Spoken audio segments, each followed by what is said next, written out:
High আমি রূপম। এখন কথা হবে মানিক বাবুর মেঘ এই সিনেমাটা নিয়ে।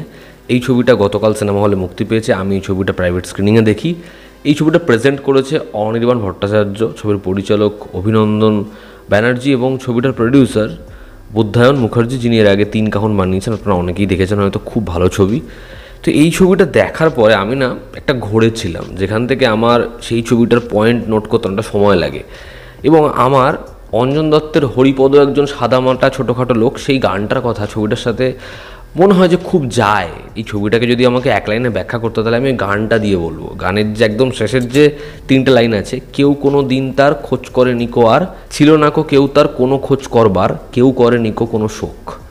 তো এই যে লাইনটা আমার মনে হয় ছবির সাথে খুব ভালো যায়। এবার যদি ছবির গল্পটা আমি একটু করে বলি, এখানে মানিকবাবুর যে ক্যারেক্টার, সে তার বাবার সাথে ভাড়া বাড়িতে থাকে এবং একটা বিশাল ছাদ রয়েছে যেখানে তার পছন্দের গাছরা থাকে।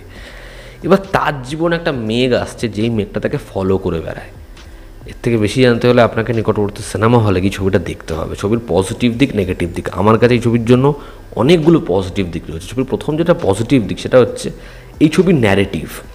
এরকম একটা প্লট, এরকমভাবে গল্পটা গেছে। ছবিটা যখন শুরু হয়, আমার না এই মানিকবাবুর ক্যারেক্টারটা চন্দন সেন অভিনয় করেছে, আমার সেটার সাথে জুড়তে একটু সময় লাগে। কিন্তু ছবিটা যেই পয়েন্টে শেষ হয়, আমি ইমোশনাল হয়ে যাই। আমার খুব কষ্ট হয় চরিত্রটার জন্য। আমি চরিত্রটার সঙ্গে ভীষণভাবে কোথাও একটা কি জুড়ে যাই। কিন্তু একদম শুরুতে কিন্তু সেটা আমার সাথে হয়নি। একটা কথা আছে, আমরা নেচারের সাথে আমাদের জুড়তে হবে না, আমরা নেচারের এমনি পার্ট, আমরা ইউনিভার্সের পার্ট। এবার এই যে নেচারের সাথে এই লোকটার যে কানেকশানটা যেরকমভাবে ছবিতে দেখিয়েছে, যে সে ওয়াশরুমে বসে রয়েছে, একটা মাকড়সা বিশাল বড় তার দিকে তাকিয়ে রয়েছে, সে পিঁপড়েদের যেরকমভাবে খেতে দেয়, বা সে কুকুরদের জন্য যেরকম অপেক্ষা করে, একটা গাছ যেটা শুকিয়ে গেছে রোজ বোতল ভর্তি করে জল নিয়ে গাছের মধ্যে দেয়। তো এই লোকটার চরিত্রটা যেরকম স্রোতের বিপরীত দিকে সে হাঁটে, সবাই ছায়াতে বসে খাচ্ছে, সে রোদের মধ্যে বসে রয়েছে, এবং তার যে এই সার্কেলটা, সেখানে কেউ তার সাথে ঠিকমতো হয়তো পরিচিতই নয়। সে কিন্তু মোবাইল ফোন ইউজ করে না, তার এই যে অ্যালার্ম দেওয়া ঘড়ি, সেটার সাথেও খুব একটা একাত্ম নেই। সে তার বাবার ওই যে মায়ের গান শোনা টেপ রেকর্ডারে, ওটাতে তার ঘুম ভাঙে। তো এর জীবনটার শিডিউলিংটা ওটা এরকমভাবেই করা। এবং এই চরিত্রটার কোনো কিছুতেই কোনো হেলদোলি নেই। তাকে বলছে হয়তো যে তোমাকে আর আসতে হবে না কবিতা শেখাতে, বা তোমাকে এবার বাড়িটা খালি করে দিতে হবে, বা তাকে একটা ভালো খবরও বললে তার এক্সপ্রেশন, তার ওই ওয়ে অফ এক্সপ্রেশনটা না একই রকম। কিন্তু এই চরিত্রটার মধ্যে যখন রং আসছে, চরিত্রটার মধ্যে যখন বদল আসছে, সেটা দেখবার মতো। এই ছবিতে চন্দন সেনের দারুণ পারফরমেন্স। আমার মনে হয় তার career one of the finest performance, এবং খুবই আন্ডাররেটেড একজন অ্যাক্টর। দারুণ কাজ করেছে। মানে তার ওই যে ন্যাড়া হওয়াটাকে যেরকমভাবে ছবিতে দেখিয়েছে, তারপর থেকে কি মিষ্টি লাগে লোকটাকে। মানে একটা ছোট্ট বাচ্চা মনে হয়। আমাদের প্রত্যেকের মধ্যে যে ওই ইনোসেন্ট দিকটা থাকে, সেটা আমরা যেন চন্দন সেনের মধ্যে দেখতে পাই। কি অভাবনীয় তার পারফরমেন্স! এবং শুরু থেকে তার অভিনয়টা যেরকম থাকে, যেরকম তার ঘুম থেকে ওঠা, যেরকম তার বাবাকে খাইয়ে দেওয়া, যেরকম তার গাছেদের জন্য চিন্তা, যেরকম তার ডেলি রুটিন, সেটা যখন ভাঙে না, ওই ময়দান মাঠে শুয়ে রয়েছে, তার কনভারসেশন মেঘের সাথে, অভাবনীয়। তোমরা তার পারফরমেন্স দেখে মুগ্ধ হয়ে যাবে। থার্ড হচ্ছে এই ছবির মেকিং। অভিনন্দন ব্যানার্জি, তার যে ভিশন, সেটাতে আমার মনে হয় সে ভীষণ ক্লিয়ার ছিল। ছবিতে একটা জায়গা আছে, সে অফিসে যাচ্ছে এবং একটা না শেড পড়ছে ছায়া এবং রোদের। দেখবে সে যেরকমভাবে হাঁটে, তার ছাতাটা নিয়ে ওই পিয়ানোর মতো করে ট্রিট করা রয়েছে, যে একটা করে জায়গায় সে গ্যাপ দিয়ে পা রাখছে। এবার একটা বড় গ্যাপ, তো সেটাকে সে ওরকমভাবে পার করে। এবার সেগুলোকে যে ওরকমই ব্যাকগ্রাউন্ড মিউজিকের মাধ্যমে বা ওরকম ফলির মাধ্যমে ডিজাইন করা হয়েছে না, কিন্তু ন্যারেটিভটা এরকম, সেটার সাথে শর্টসগুলো যেরকমভাবে জেল হয়েছে, দারুণ লাগে। ছবিতে যখন ছবির ক্রেডিটটা ওঠে, ওই পিওভি শটটা মেঘের, দারুণ।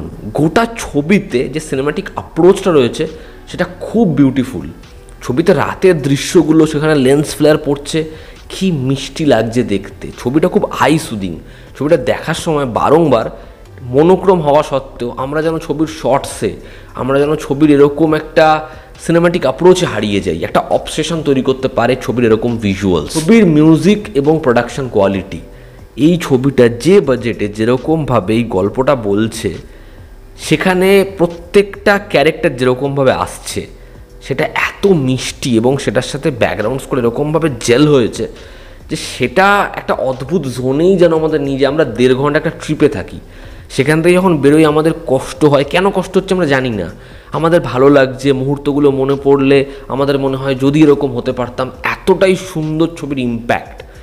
এবং এই ছবিতে ভিএফএক্সের যে কাজ, যে মেঘটা যাচ্ছে, খুব ভালো করে দেখো, ছোট্ট ছোট্ট জায়গায় রাস্তার মধ্যে রোদের ফিকে ভাব পড়ে রয়েছে, সেগুলোকে কভার করতে করতে যাচ্ছে। এই ছোটো ছোটো ডিটেলিংগুলো এত সুন্দর, এত জেনুইন, যে আমাদের মনে হয় এই মানুষটার জীবনেও এরকম ফাঁকফুকর রয়েছে, যেটাকে এটা মেলাতে মেলাতে যাচ্ছে। গোটা ছবিতে আমাকে যদি একটা পার্টিকুলার দৃশ্য তুলতে বলা হয় যে এটা আমি সবথেকে পছন্দের বলবো আমার, সেটা না বলা খুব কঠিন।